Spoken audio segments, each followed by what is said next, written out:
give it a wee second until we get some people on. I hate it when you see that on Facebook Live, but I'll give it a wee second just to get some people. Just as I was just sitting here, and I was just thinking, do you know what, if you had ever told me that I would be sitting here doing this live, telling this story, I would never ever ever have believed you. I would never have believed you, because I would never have ever seen myself as being in the position of being strong enough and being able to tell this story without absolutely breaking down. And that is a massive part of the story, and it is a massive part of the testimony. As I had shared, hello, I'm not going to answer comments as I go through. I'll reply to comments after, but please do comment below. Let me know where you're commenting from, and just let me know that you can see me okay and you can hear me okay. I had shared on Facebook yesterday that tomorrow is actually my daughter Layla's, it would have been her 8th birthday, and then Thursday is 8 years from I had to give her back. And you know, it's been an incredible bittersweet journey all along, and it really has. And there are lots of people who know me from that time, and then there's people who know me from I got saved, and the person that was here that when I was pregnant with Layla is a very different person. And I just really wanted to share her story, especially at this time when it is her birthday and her anniversary, because it's important that people know that you can survive fetal death, child death. And I personally hate the term child loss, because I wasn't careless. I didn't lose her. She died and I couldn't do anything about it. I did everything that I could to try and stop her from dying, to try and save her. I did everything that I could, but she died, and I had to deal with it. So to backtrack a bit, for me, and I'll just show you here, I have this picture of her. And you know, back when I found out I was pregnant with Layla, I was in a really emotionally abusive relationship. It was such a bad relationship, and I literally tick every cliche box you can possibly imagine or think of. And I just woke up one morning and I was vomiting non-stop, and I had this awful pain in my head, and I just fell out of the bed. I literally felt like the whole world was collapsing in on itself, and I didn't know what it was. And I got up then, and I went to the hospital. To cut a very long story short, I found out I was actually originally misdiagnosed. I was told that I had a brain tumour and was going to die, and there was nothing they could do for me. And then after spending 6 days alone believing that I had this deadly brain tumour, I was then told I had hydrocephalus, which is extra fluid on the brain, but I was definitely going to need brain surgery. And obviously I'm pregnant. I was pregnant at the time, and all this thought is going around your head. It's like, what? Like, how did this happen? You know, how is this happening to me? What's going on? You know, I'm not a bad person. I haven't done anything bad. You're thinking all of these things. And then I went in for my 20-week scan. And then literally I was just lying on the bed, and anybody who's had a 20-week scan knows you're excited. You're wanting to know, they're going to tell you is it a girl or a boy, you're wanting to know that it's all healthy, but it's usually an exciting experience. It's a good time. And I went in and I was literally just lying on the bed when the midwife then just goes, "What's that?" And those aren't words that anybody ever wants to hear during a scan. And I just sort of like sat up. I couldn't take any more bad news. You know, things couldn't go much more worse than what they already were. So I then had this whole procession of doctors coming in and out. Nobody was saying anything. They were coming in, they were looking at the screen, they were walking away, they were, you know, all scurrying back out. And it was very daunting because nobody was telling me anything, and I'm sitting there freaking out on that hospital bed. And then they just came in and they just said, "I'm sorry to tell you, your daughter has CD, what's called CDH." And I was like, "What?" and they said congenital diaphragmatic hernia. I'm afraid she has the rare form of it, and she's only got a 20 to 30% survival chance, and but somebody will be in touch with you soon. I was like, what? So literally I was just so numb inside. I was already dealing with everything about my head, but then now I was being told the child I was carrying only had a 20 to 30% survival chance. And I did what everybody does, that you shouldn't do, but you do it anyway. I went home and I googled the life out of CDH, and all you ever see is the worst case scenarios. All you ever see is the death, the doom and the gloom. You only ever see the bad stories. You never actually get to see the good news. And I absolutely terrified myself, and I was feeling so hopeless. I just couldn't understand how this was happening. I was pregnant. It was meant to be happy. There, this was going to be Lexi's wee sister. Things should have been good, and here I was fighting for my life, and so was my baby. How does this happen? And to put things into context, at the time, I literally couldn't walk. I had to hold on to the walls to get through the hospital. I had to carry a stick bucket around everywhere that I went because I was literally vomiting non-stop. My eyesight was going, my balance was completely got, like I was a mess. And the doctors kept coming to me. They came to me the first time and they said to me, Stephanie, we want you to consider a medical termination. And I looked at them and I was like, because I really wasn't expecting that. Because as far as I was concerned, they told me my baby had a 20 to 30% survival chance. So in my books, 20 to 30%, can be done, And I sat there and I thought, and do you know what? See, prior to this, now I've had friends who have had abortions, and I would never judge anybody, and I wouldn't, because everybody has their own pains and their own things they have to live with, and I'm never going to judge anybody in those situations. But prior to all this, back in the day, anybody who spoke to me about abortion, anytime the subject would have come up, I would have been one of the ones saying, well, you know what, it's her body, it's her choice, it's her life, whatever she decides, that's what we need to do. I was one of those people, but it was only because I had never been faced with that decision myself. I had never sat down and thought, what is the process for terminating my own child? What is the ramifications of this? I had never been emotionally invested in that topic before, but now I was, and here I was lying on the most critical part of the neurosurgery ward with the fetal doctors coming to me and saying, Stephanie, we want you to have this termination. I was like, get away from me, no.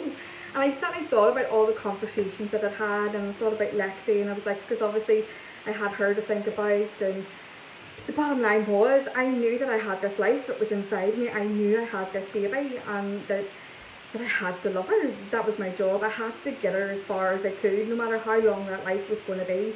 I just knew that I had to love her for as much as I could. And they went away, and then they came back to me then again a second time, and they said, Stephanie, look, we don't know, you could die any day now, you're really, really critically ill. We want you to reconsider having a medical termination.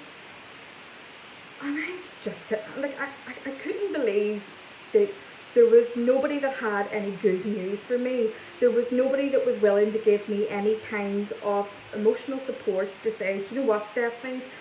We're glad that you're trying to fight for your baby. We're glad that you're fighting for your life. Like, I was in the fight of my life.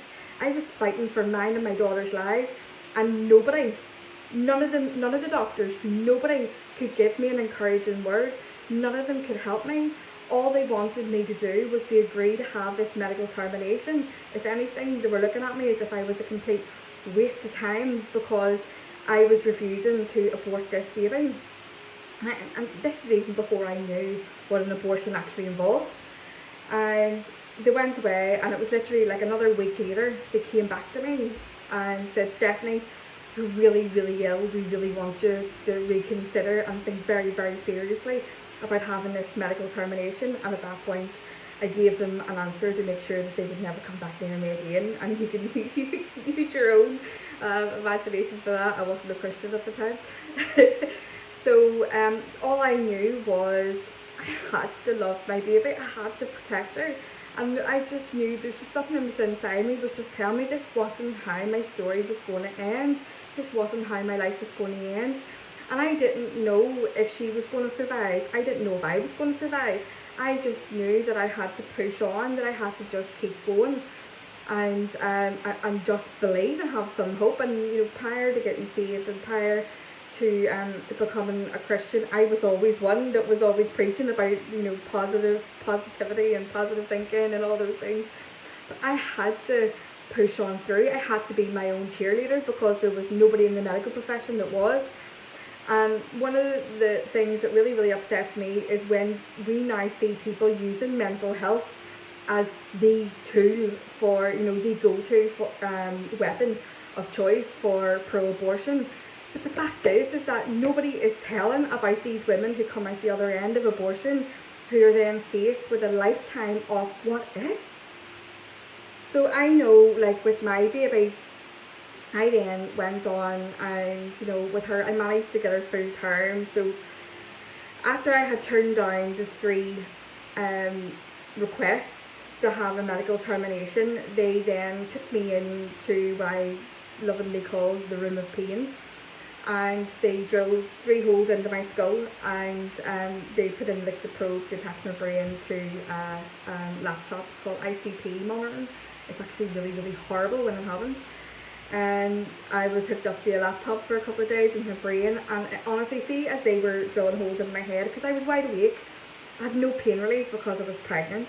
I'm sitting there, my head's going, you know, crazy because I'm trying to figure out how am I sitting in this situation where I'm pregnant with a child that is probably going to die, where I could die at any minute and leave my other child.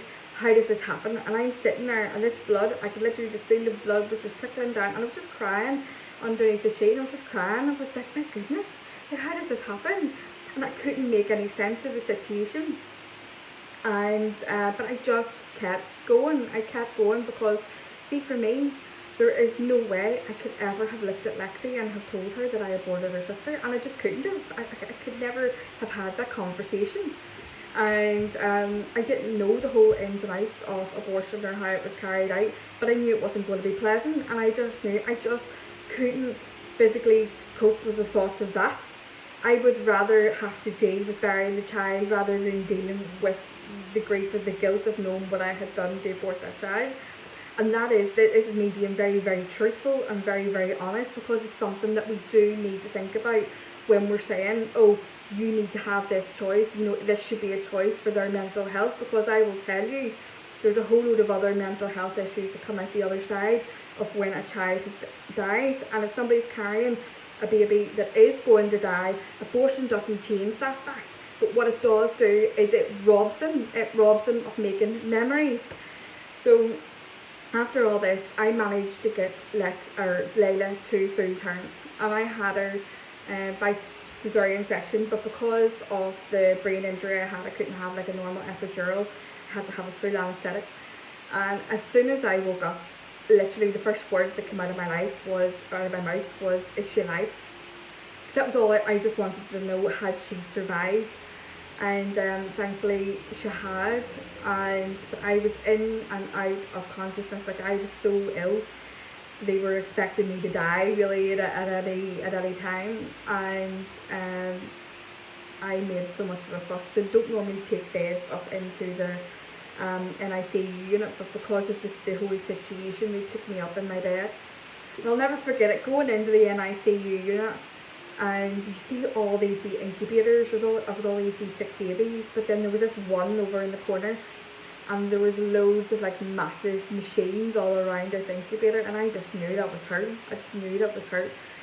And they wheeled me over in the bed, and I honestly, like, my heart was in my mouth, because nobody wants to see their baby like that. Nobody does, and you can never prepare yourself for that either, and you can't. And you can sympathise with people, but see, until you've actually experienced it, you'll never actually know. And it's like, you just sort of like take this breath in, and you just move forward. You go through the motions. And they took me over to her, and I seen her, and she's just beautiful, as you can just see in her wee picture. She was just beautiful, and you know, from the outside she looked totally normal, totally perfect. You know, you wouldn't have known there was anything wrong. But inside, she just didn't have the organs. Basically, everything was up inside her body, and her heart and her lungs hadn't fully formed. So you wouldn't have been able, she wouldn't have been able to have transplants or anything like that. There was just no chance for life whatsoever. And they came to me and they said, Stephanie, you're going to have to turn off her life support, or else you could try and hold out and see how long she goes. But you know, the kindest thing to do would be to let her go. And I did, and I sat there and I made that decision. Then, you know what, just let her go. We fought, and see that last day, that day that we had her. You know, the hospital were amazing. They were really amazing, because all the nurses were there were you know, they were trained on how to deal with this. We weren't trained on how to do it. We didn't know what to do with it. We were just all sort of like, you know, so stunned by what was happening, so lost with what was happening. Like, how do you process this? And I was honestly, I was slipping in and out of consciousness, but I was fighting to stay awake, to spend my baby's fighting last hours with her. And I just, two of my friends, so my other half didn't come up to the hospital or anything, and two of my friends then basically, you know, told me white lies, said they were my sisters so that they could come in and spend the time with me. And my mum, my stepdad and Lexi came up, and we spent that day with her. And that day with her was, it was so surreal. You know, the nurses were amazing. They came in and they like suggest different photographs and different things you could do, and you know, they have like kits especially for this. But you know, on that day, like you're just sitting and you're literally waiting for that moment that your baby takes her final breath. And that's the reason why I did this at 2:50, because 2:50 is the time that she actually took her last breath and that she died. And you know, in the end, when we had Layla, do you know what? Every time we kissed her, her wee eyes opened, and she knew she was loved. She knew she was loved, and she still is so loved. And it's just, if I had have said yes to that abortion, I wouldn't have these pictures, I wouldn't have these memories, I wouldn't have met the baby that I fought to have, you know. And I'm not judging or condemning anybody who has had an abortion in this case, but if I can, I would love to help some other women not make that choice. Because see, when you go through that grieving process of having to bury a child and even having to give them back, and you have to go through the whole grieving process of burying a child, it's important that you have that you have these memories, that you have photographs and things. I can't imagine what it's like to go through the grieving process without that. I honestly genuinely can't. And abortion robs women of that. And it really, really does break my heart when I hear stories of women who do, or women and men who, you know, go in, then they get the fetal abnormality diagnosis, and then straight away they're being told, right, you can have a termination. It doesn't take away the memory that that child ever existed. That child has a life and has a right to respect. And if we go on, nobody ever wants to know the full horrors of abortion, but you need to. You need to know what it is they actually do to that baby to end that termination, and that is the truth of it. You need to know the process that is involved, because I will tell you now, I would never have anybody do that to a child of mine, now that I know the full processes and what's involved, because it is so inhumane. It just would not be allowed on a normal child. It wouldn't be allowed on an adult. And it shouldn't be allowed in the womb either, and it just shouldn't. And see, especially now you've got all these studies that are saying that the children in the womb actually feel more pain than children outside of the womb, that when they're being aborted, that they feel excruciating pain. Like, I think that is just awful. But because mental health is being used as the whipping post to get women to agree to this, I just think what we need is better supportive services for women, for couples in that situation, rather than trying to push them into an abortion clinic that, you know, here, this will fix it, because it doesn't. It really, really, really doesn't. So I hope, I don't want to go on too long, because I know this is a bit of a hard subject for everybody, but here's the thing, here's where I am. I'm really proud of my daughter. She isn't some tragic thing that happened to me. I'm not ashamed of her, and I'm never going to not talk about her. But I really, honestly, my prayer, my hope and my wish is that anybody who watches this that ends up in that place of getting the fatal fetal abnormality diagnosis, I pray that you will have the strength to let that child live out their destiny, and yours may survive and be great, because doctors get it wrong all the time. I was reading the other day about a child who was born with 2% of his brain, and they asked him 5 times to have abortion, and now his brain is basically grown back and he has a great quality of life. You don't know what they're wrong, but abortion is horrific, and it really, really, really is. And Layla's legacy really is, more than anything, it is just, you know what, love wins. Keep loving that child for as long as you can, and for as much as you can, for as long as you have them. And that is the right thing, because that is why we have been given children, and it is to love them, and they are a gift. And just because sometimes they come along in a package that, you know, isn't going to be compatible with a longer amount of life, doesn't mean that we can just get rid of them, because abortion doesn't take away the memory of that pregnancy or that child. It certainly doesn't take away the chemical balance or the process that your body is already in pre-pregnancy. And I just really, really pray that more people will look into the harsh realities of abortion and just see what they do to those babies. Just see what they do to those babies. It doesn't end anything. It doesn't solve anything. It just doesn't. But love does. Teaching women how to strengthen them and help them to get through that process of a fatal fetal abnormality diagnosis. My thing. Support people.